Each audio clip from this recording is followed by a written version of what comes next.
سلام دوستان، به قسمت 11 از مجموعه آموزش‌های آنلاین ویفاکس کالج خوش اومدید. امیدوارم که تا به اینجای کار نهایت استفاده رو از آموزش‌ها کرده باشید و حسابی توی حساباتون تمرین کرده باشین استراتژی‌ها رو.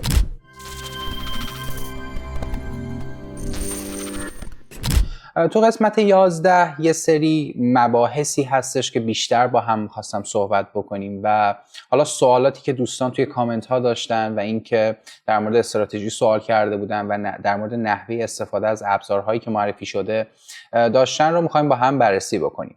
موضوع اولی که میخوام باتون مطرح بکنم مبحث در واقع تحلیل فاندامنتال هستش که باید خیلی بهش توجه بکنید.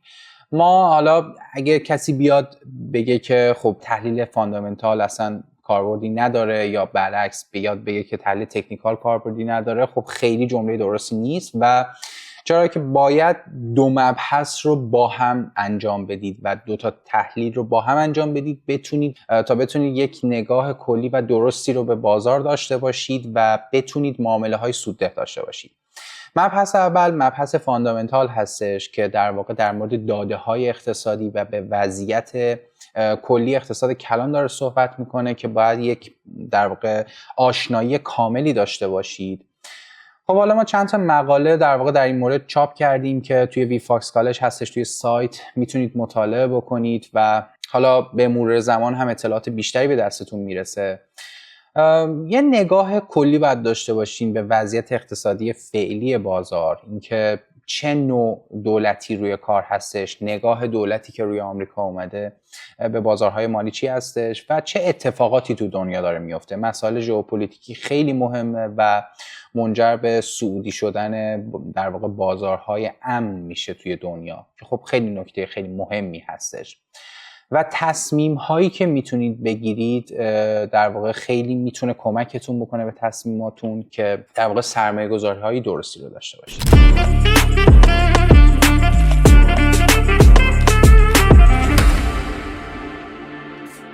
پس این جمله که خب تحلیل فاندامنتال اصلا کاربرد نداره کاملا غلطه و ما در واقع کاملا مخالفش هستیم.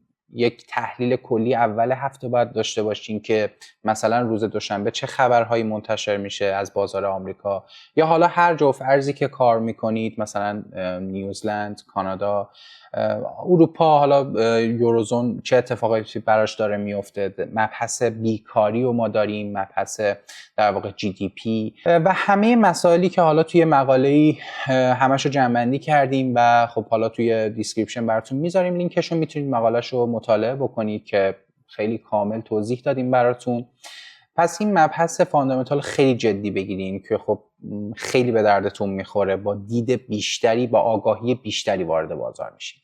رکن دومش تحلیل تکنیکال هستش که خب ما تو این چند جلسه داریم در واقع روش کار میکنیم و مباحثی که داره مطرح میشه که حالا پلیلیست های دیگه هم داریم که خب روش ها و نگاه های دیگه‌ای هستش به تحلیل تکنیکال رو میتونید مشاهده بکنید و نهایت استفاده رو ازش داشته باشید و تبدیلش بکنید به استراتژی شخصی خودتون.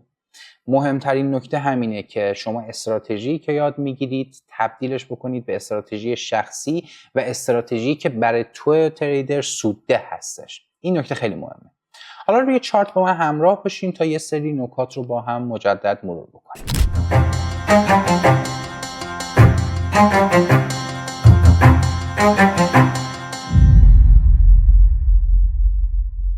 خب من یه چارت خیلی خام رو آوردم، چارت NZUSD هستش و تو نگاه اول حالا در واقع بدون اینکه حالا اندیکاتوری استفاده بکنم و از روش‌های دیگه استفاده بکنم، کاری که میکنم تایم فریممو میذارم رو 4 ساعته که نگاه بهتر و کلی‌تری بهش داشته باشم که بتونم به جزئیاتش بیشتر توجه بکنم. خب ما اومدیم ابزار ایچیموکو رو معرفی کردیم که در واقع استفاده ابزار ایچیموکو فقط برای پیدا کردن نقاط حمایتی و مقاومتی معتبر هستش. یعنی استفاده های خیلی زیادی داره که خب تو گذشته استفاده می شده، خیلی هم دارن در حال حاضر هم استفاده میکنن، ولی هدف من از معرفی این ابزار فقط پیدا کردن ناحیه های مقاومتی و حمایتی و حالا به عبارتی بهتر، به عبارتی دیگه یعنی نقاط برگشتی بازار هستش بیشتر. پس به این نکته خیلی توجه بکنید.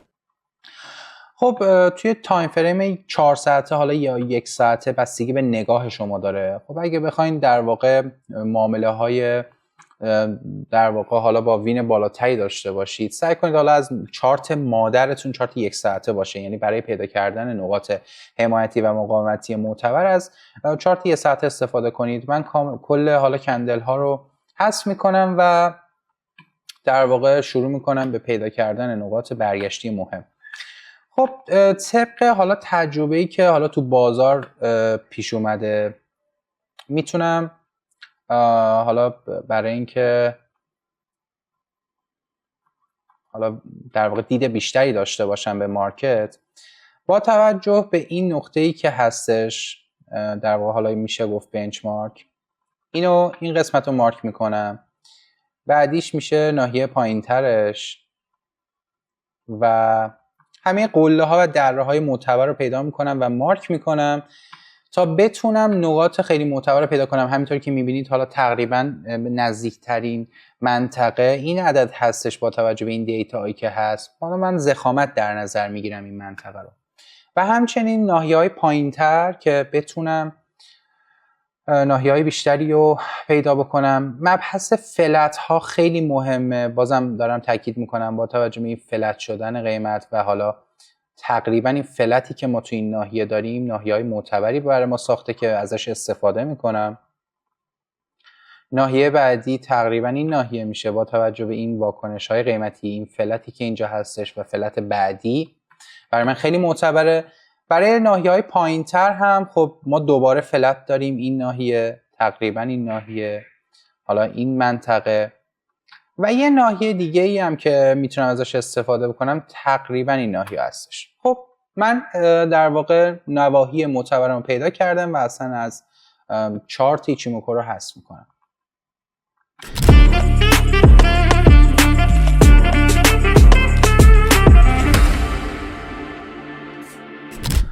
میتونم در واقع تو تایم فریم های پایین تر نقاط ورود رو پیدا بکنم. یعنی چی؟ یعنی تو تایم فریم های بالاتر میام نقاط حمایتی و مقاومتی معتبر رو پیدا میکنم. تو تایم فریم های پایین تر یعنی مثلا 15 دقیقه و 5 دقیقه که حالا من توصیهم به اینه که توی 15 دقیقه نقاط ورود رو پیدا بکنید. میام در واقع دنبال نقاط ورود معتبر میگردم با توجه به حالا ریزش قیمتی که ما تقریبا از عدد 0.57 داریم.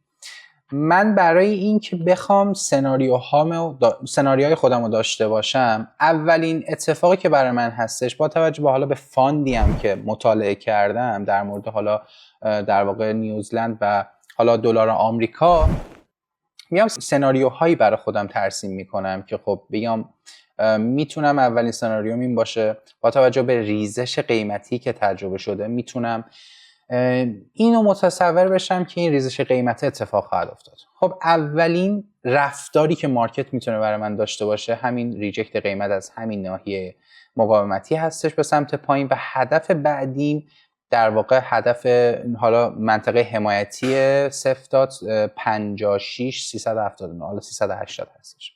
خب اولین هدف من اینجا میشه و حالا هدفهای پایین تر.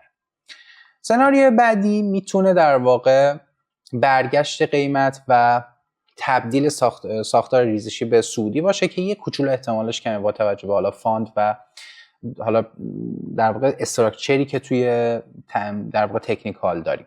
حالا اینم یکیش هستش. اول همشو بررسی بکنیم بعد حالا وارد جزئیات بیشتری میشیم.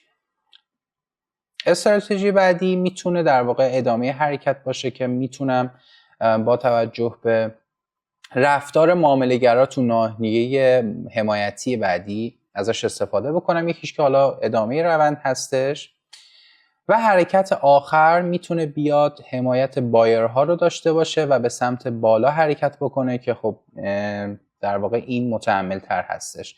حالا به عبارت در واقع برای اینکه بخوایم معامله امنی داشته باشیم به این نکته هم خیلی باید توجه بکنیم.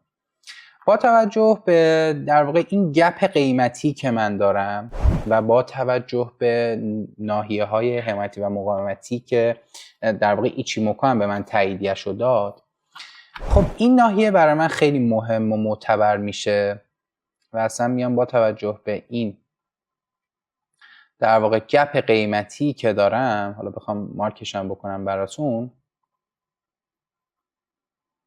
به خاطر این ناحیه برای من خیلی حائز اهمیت هستش این منطقه و سعی میکنم منتظر قیمت تو این ناحیه باشم که با توجه به فاندش، با توجه به مسائل تکنیکالش، برگشت قیمت از اینجا برای من خیلی در واقع خیلی معتبرتر میشه. و همچنین برگشت حالا ادامه حرکت که حالا میتونه بیاد کامل این ناحیه رو بگیره و یک در واقع ریجکت قیمتی رو داشته باشیم که وارد سل بشیم.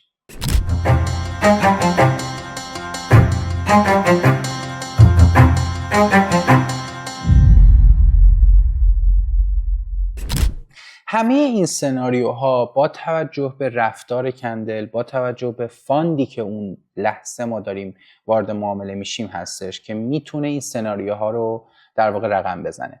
پس کار اولی که میکنید اینه که به هیچ وجه وسط ناحیه یا وسط ضخامتی که هستش وارد معامله نشیم که عجولانه میشه این داستان و باعث میشه که دید بهتری ندارید. خب من اگه بخوام از وسط ناحیه وارد بشم، خب در واقع فعلا در واقع تصمیم جدی تو بازار نیستش و حرکتی که داره اتفاق میفته همین حرکت ریزشی هستش که فعلا داره در واقع تلاش میکنه قیمت خودش رو به این ناحیه حمایتی برسونه که حالا میتونه حمایت بایرها رو داشته باشه از این ناحیه که ما باز هم بایر نیستیم. توی کف‌ها و سقف‌های قیمتی هم حتما باید منتظر برگشت بشید. خب این نکته در مورد طلا خیلی مهمه. الان طلا خب تو تایمی که ما داریم ضبط می‌کنیم توی اول تایم های هستش و تصمیمی ما نمیتونیم بگیریم برای اینکه برگشت قیمت هستش یا میخواد ادامه بده. با توجه به فاند که حالا توی جهان هستش، مسائل ژئوپلیتیکی که هستش، فعلا سلر معتبری ما توی چارت طلا نداریم، به خاطر اینکه یکی از امن‌ترین سرمایه‌های دنیا حساب میشه الان با توجه به ناامنی که توی دنیا داریم که حالا چه مسائل خاورمیانه چه مسائل آمریکا و اروپایی که هستش باید بهش توجه بکنیم. پس ما منتظر رسیدن قیمت به یکی از نواحی که تعیین کردیم میمونیم. تو تایم فریم های پایین‌تر میتونیم نقاط ورود بهینه رو داشته باشیم. نقاط ورود بهینه که خیلی بهش تاکید میکنم به خاطر اینکه شما با توجه به ورودی که انجام میدید مجبورید یک استاپ لاسی رو در واقع قبول بکنید به خودتون. اولین رکن اساسی برای ورود به معامله همین استاپ لاس هستش که خب خیلی توضیح دادیم و در موردش صحبت کردیم.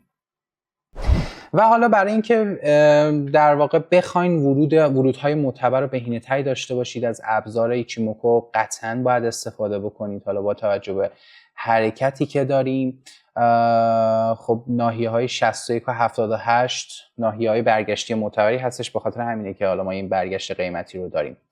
در مورد ابزار فیبوناچی ما بیشتر توی ویفاکس فاند صحبت کردیم که حالا تو جلسه قبلا مطرح کردیم. حتما استوریا و ریلاشو دنبال بکنید به خاطر اینکه کامل در مورد ابزار ایچیموکو صحبت میکنیم و در مورد نحوه استفادهشون و اینکه چه استفاده‌ای میتونید داشته باشید صحبت کردیم. خب اینم از جلسه 11. تو جلسه 12 یک جنبندی کلی خواهیم داشت و امیدوارم که این دوره آموزشی مفید بوده باشه براتون و نهایت استفاده رو کرده باشین. اگر سوالی دارید حتما توی کامنت ها با ما مطرح بکنید. کانال یوتیوبمون رو هم سابسکرایب کنید و زنگوله در واقع نوتیفیکیشن رو فعال بکنید که ویدیوهای بیشتری به دستمون برسه. امیدوارم که مثل همیشه موفق و پرسود باشید. البته برنده های خوبی باشید توی بازار و بازنده های خوبی.